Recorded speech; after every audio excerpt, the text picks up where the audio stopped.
আল্লাহ বলে এই জমিনটা আমি পুরায়া তামা বানা দিব।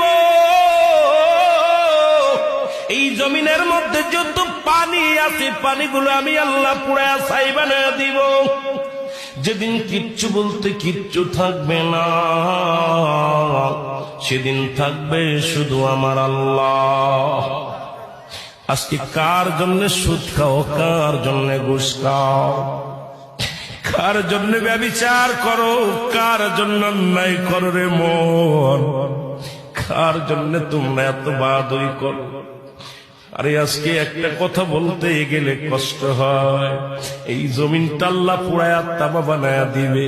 এই জমিনের মাটিগুলো পুড়ে হবে তামা। এই জমিনের যত পানি আছে পানিগুলো পুড়ে হবে ছাই। এই দুনিয়ার মধ্যে কিচ্ছু যেদিন থাকবে না, ওই তুরস্কের কত বাহাদুর, কত টাকাওয়ালা মিনিটের মধ্যে 30